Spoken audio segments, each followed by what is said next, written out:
철학으로 풀어보는 영화 속 딜레마, 다크나이트의 조커 딜레마. 칸트라면? 안녕 여러분. 오늘은 영화와 철학을 결합한 흥미로운 주제를 다뤄볼 거야. 바로 크리스토퍼 놀란의 명작 다크나이트, 척조커의 도덕적 딜레마를 철학자 임마누엘 칸트의 관점에서 분석해보려고 해. 다크나이트를 본 사람이라면 조커가 배트맨과 고담 시민들에게 던진 극단적인 선택의 순간을 기억할 거야. 특히 2배의 폭탄을 설치하고 서로를 죽이게 만드는 그 장면. 과연 이 상황에서 칸트라면 어떤 선택을 했을까? 그리고 우리는 이런 딜레마에서 진정으로 선한 선택을 할 수 있을까? 자, 함께 파헤쳐보자. 1. 다크나이트의 조커 딜레마. 어떤 상황이었나? 먼저 다크나이트의 그 유명한 장면을 떠올려보자. 조커는 고담 시민들을 상대로 끔찍한 실험을 설계해 수척의 배를 준비하고 한 배에는 일반 시민들, 다른 배에는 죄수들을 태우고 각각 폭탄을 설치해 그리고 각 배에 상대 배를 폭파시킬 수 있는 버튼을 줘. 조건은 간단해. 자정까지 한쪽이 버튼을 누르지 않으면 2배 모두 폭발해서 모두 죽어. 조커는 인간의 본성을 시험하려고 해. 너희는 과연 누가 더 살 자격이 있나? 누가 더 도덕적이냐? 며 비웃지. 이 장면은 단순한 스릴러적 긴장감을 넘어 우리에게 깊은 도덕적 질문을 던져. 시민들이 탄 배에서는 이런 대화가 오가. 저들은 죄수야.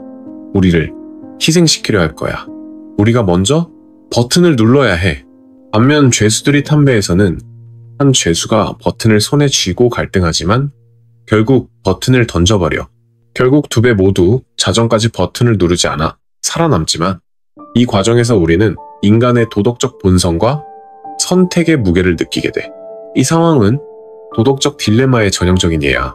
한쪽을 살리면 다른 쪽이 죽고 아무도 선택하지 않으면 모두 죽어. 이런 극단적인 상황에서 과연 옳은 선택은 무엇일까? 이 질문을 철학자 임마누엘 칸트에게 던져보자. 2. 칸트의 도덕 철학 정원명령이란? 칸트는 18세기 독일의 철학자로 도덕 철학에서 절대적인 기준을 세우려 했어. 그의 핵심 개념은 정원명령, categorical imperative야. 정원명령은 우리가 따라야 할 보편적이고 절대적인 도덕 법칙을 말해. 칸트는 도덕이 감정이나 상황에 좌우되어서는 안 되고 이성에 기반해야 한다고 믿었지. 정원명령은 2가지 주요 원칙으로 나뉘어 1. 보편화의 원칙. 너의 행동 원칙이 언제나 보편적 법칙이 될 수 있도록 행동하라. 즉, 내가 하는 행동이 모두가 따라도 괜찮은 규칙이 될 수 있는지 생각해야 해. 예를 들어, 거짓말이 보편적 법칙이 되면 신뢰가 무너져 사회가 작동하지 않으니 거짓말은 도덕적으로 잘못된 행동이야. 2. 목적의 원칙. 모든 이성적 존재를 단지 수단으로가 아니라 그 자체로 목적으로 대하라. 즉, 사람을 도구로 사용하지 말고 그들의 존엄성을 존중해야 해. 누군가를 속여 이익을 얻는다면 그 사람을 수단으로 이용하는 거니까 잘못된 행동이야. 칸트는 결과를 중시하는 공리주의, 최대 다수의 행복을 추구와 달리 의도와 의무에 초점을 맞췄어. 행동의 결과가 나쁘더라도 그 행동이 선한 의도와 보편적 원칙에 따라 이루어졌다면 도덕적으로 옳다고 봤지. 3. 조커 딜레마에 칸트의 정원명령 적용하기. 자, 이제 조커의 배실험에 칸트의 정원명령을 적용해보자. 2배 중 한쪽의 버튼을 눌러 상대를 폭파시키는 선택을 한다고 가정해보자. 이 행동을 칸트의 2 원칙에 비춰보면 보편화의 원칙, 상대배를 폭파시켜 내 배를 구한다는 행동을 보편적 법칙으로 만들어보자. 만약 모두가 이런 식으로 행동한다면 서로를 죽이기 위한 끝없는 경쟁이 벌어질 거야. 신뢰는 무너지고 결국 사회는 붕괴해. 칸트라면 이 행동은 보편적 법칙이 될 수 없다고 판단할 거야. 그러니까 버튼을 누르는 건 도덕적으로 잘못된 선택이야. 목적의 원칙. 버튼을 누르면 상대 배에 탄 사람들을 수단으로 사용해 내 생존을 보장하는 셈이야. 하지만 칸트는 모든 인간이 그 자체로 목적, 즉 존중받아야 할 존재라고 봤어. 상대배의 사람들을 단순히 내 생존을 위한 도구로 보는 건 그들의 존엄성을 침해하는 행위야. 따라서 버튼을 누르는 건 칸트의 관점에서 절대적으로 잘못된 행동이야. 칸트라면 이렇게 말했을 거야. 버튼을 누르지 말아라. 상대를 죽이는 행동은 보편적 법칙이 될 수 없고 사람을 수단으로 사용하는 것도 잘못이다.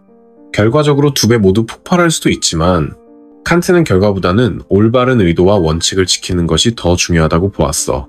이게 칸트의 도덕 철학의 핵심이야. 자, 공리주의라면 다른 관점 살펴보기. 칸트의 관점이 너무 경직되어 보인다면 다른 철학적 관점을 통해 이 딜레마를 살펴보자. 공리주의는 제러미 벤담과 존 스튜어트, 윌이 주창한 철학으로 최대 다수의 최대 행복을 목표로 해. 공리주의자라면 조커의 배 실험에서 이렇게 생각할 거야. 한 배를 희생시켜 다른 배를 구하면 더 많은 사람이 살 수 있다. 그러니까 버튼을 눌러야 해. 예를 들어 시민들이 탄 배가 300명이고 죄수들이 탄 배가 100명이라면 공리주의자는 죄수배를 폭파시켜 300명을 구하는 것이 더 큰 행복을 가져온다고 판단해. 이 관점에서는 결과가 중요하니까 한쪽을 희생시키는 게 도덕적으로 정당화될 수 있어.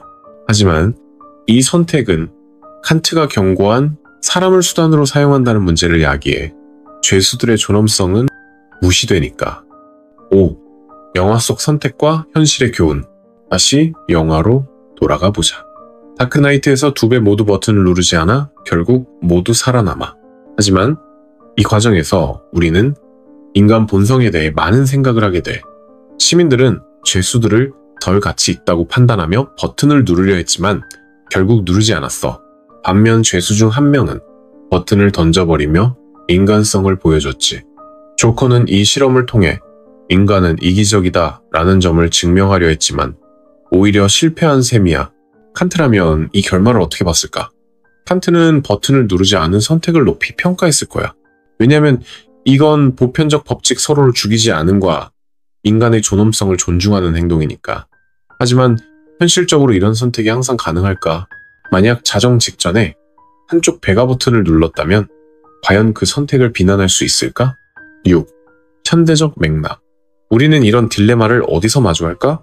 다크나이트의 조커 딜레마는 극단적이지만 현실에서도 비슷한 도덕적 갈등을 마주해. 예를 들어 자율주행차가 사고를 피할 수 없는 상황에서 누구를 우선 보호해야 할지 결정해야 한다면 한 명의 보행자를 살리기 위해 차 안에 5명을 희생해야 한다면 이런 상황에서도 칸트는 사람을 수단으로 사용하지 말라고 주장할 거야. 하지만 공리주의자는 다수를 구하는 선택을 옹호하겠지. 또 다른 예로 전쟁 중에 한 명을 희생시켜 다수를 구하는 결정을 내려야 할 때도 있어. 이런 선택은 언제나 논란을 낳아. 칸트의 철학은 우리에게 원칙을 지키라고 하지만 현실은 종종 그 원칙을 시험하는 복잡한 상황으로 가득해. 7. 결론. 진정으로 선한 선택은 가능할까? 다크나이트의 조커 딜레마를 칸트의 철학으로 풀어보니 버튼을 누르지 않는 것이 도덕적으로 옳은 선택이라는 결론이 나왔어. 하지만 이 결론은 현실에서 얼마나 실현 가능할까? 칸트는 도덕이 이성에 기반해야 한다고 했지만 인간은 이성뿐 아니라 감정, 두려움, 생존 본능에 따라 행동하기도 해. 조커의 실험은 바로 그 점을 파고들었지. 이 딜레마를 통해 우리는 선한 선택이란 단순히 옳은 원칙을 따르는 것 이상이라는 걸 깨달아. 칸트의 정언 명령은 도덕의 북극성 같은 역할을 하지만 현실의 폭풍 속에서는 유연성도 필요해. 어쩌면 진정으로 선한 사람은 완벽한 원칙을 따르는 사람이 아니라 이성과 감정, 원칙과 맥락 사이에서 균형을 찾으려 노력하는 사람일지도 몰라. 너라면 조커의 배 실험에서 어떤 선택을 했을까? 버튼을 눌렀을까? 아니면 끝까지 기다렸을까? 그리고 칸트의 철학에 동의해? 아니면 공리주의가 더 현실적이라고 생각해? 댓글로 너의 생각을 공유해줘. 더 많은 영화 속 딜레마를 철학으로 풀어보고 싶다면 구독과 좋아요도 잊지 말아줘. 다음 영상에서 만나.